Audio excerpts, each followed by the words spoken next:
नमस्कार दोस्तों, मेरा नाम है मनीष कुमार सिंह और आपका बहुत बहुत स्वागत करता हूं मैं 4 PM महाराष्ट्र में।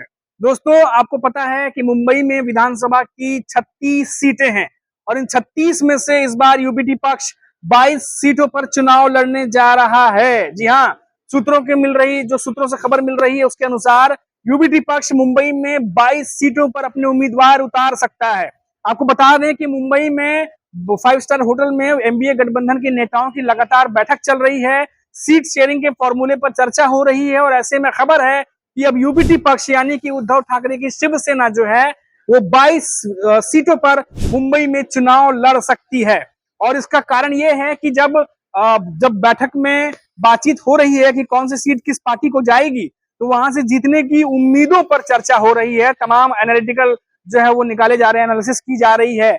और ऐसे में माना जा रहा है कि मुंबई में जिस तरीके से हमने देखा कि उद्धव ठाकरे यूपीटी पक्ष जो है वो लोकसभा चुनाव में भी 3 सीट जीत करके आई और एक सीट बहुत ही कम मार्जिन से, जो कि अभी भी विवादों में है, एनडीए गठबंधन की तरफ से आरोप लगता है कि वहां पर गड़बड़ की गई थी, तो बड़ी छोटे मार्जिन से वो हार गए थे, लेकिन 3 सीटों पर जो है वो जीत करके आए हैं। इसीलिए दावा किया जा रहा है कि मुंबई के तमाम जो 36 सीटें हैं विधानसभा की, उस पर यूपीटी पक्ष काफी मजबूत है और इसीलिए 22 सीटों पर यूपीटी पक्ष लड़ेगा, ऐसी सहमति बनी है एनडीए गठबंधन में। यह खबर निकलकर सामने आ रही है। हालांकि ऑफिशियल अभी तक तीनों ही जो दल हैं एनडीए के, चाहे वो यूपीटी पक्ष हो, कांग्रेस हो या शरद पवार की एनसीपी हो, किसी नेता ने ऑफिशियल अनाउंसमेंट नहीं किया है, लेकिन खबर निकल के सामने आ रही है कि करीब 22 सीटों पर, 36 में से 22 सीटों पर यूपीटी पक्ष जो है वो चुनाव लड़ सकता है। आपको बता दें कि जो वर्ली निर्वाचन क्षेत्र है, वहां से आदित्य ठाकरे खुद जो है वो विधानसभा चुनाव लड़ सकते हैं, ऐसी भी खबरें हैं।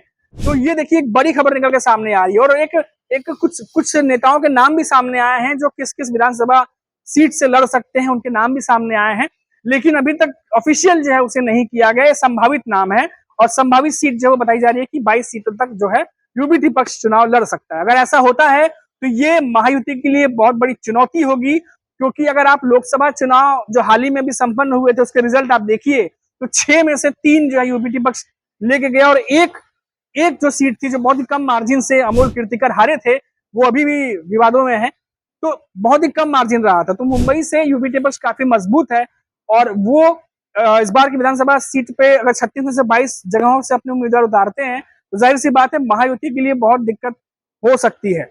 अभी देखिए, ये एनालिसिस चल रही है, तमाम कांग्रेस की तरफ से भी जो है आंतरिक सर्वे कराए जा रहे हैं। कई सीटों पर पार्टियां अपने अपने लेवल पर जो है कौन सी सीट से कौन सा कैंडिडेट मजबूत होगा, इसके सर्वे भी लगातार करा रही है।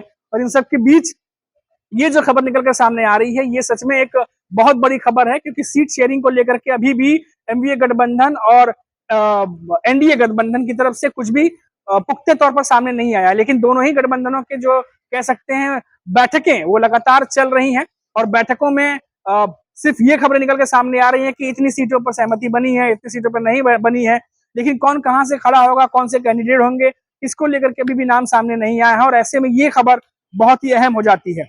और आप देखिए कि ये इसलिए भी अहम है क्योंकि अभी हाल ही में हमने देखा कि किस तरीके से सांगली में राहुल गांधी जो है वो पहुंचे थे, वहां पे कांग्रेस के कार्यकर्ता मौजूद थे और वहां पर संबोधन उन्होंने किया, जहां पे शरद पवार भी मौजूद थे वहां पे।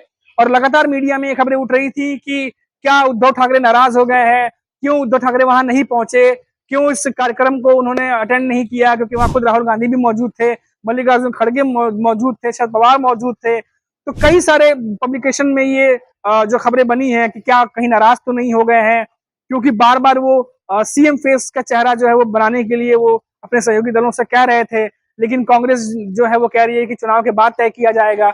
अब शरद पवार भी कह रहे हैं चुनाव के बाद तय किया जाएगा। क्या इस वजह से कहीं कोई नाराजगी तो नहीं है? लेकिन अब उनके कई नेताओं ने यह बयान दिया है कि किसी निजी वजहों की वजह से उद्धव ठाकरे वहां नहीं जा पाए। और अब देखिए कि सहमति बनने के बाद ये खबर आ रही है कि मुंबई से 22 सीटों पर जो है विधानसभा चुनाव यूपीटी पक्ष लड़ सकता है।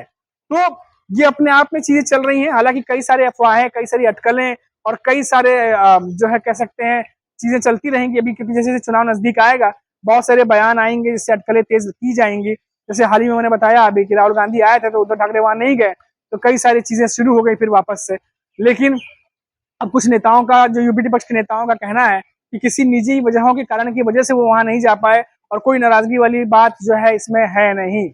तो अभी के लिए फिलहाल इतना ही। और जैसा कि मैंने आपको बताया कि अपने आप में बहुत बड़ी खबर है, तो अब देखना होगा कि बाकी जो सीटें हैं, महाराष्ट्र की बाकी की जो सीटें हैं, वहां से कौन कितने सीटों पर चुनाव लड़ेगा, इस खबर का भी इंतजार है, क्योंकि बैठकें लगातार चल रही हैं।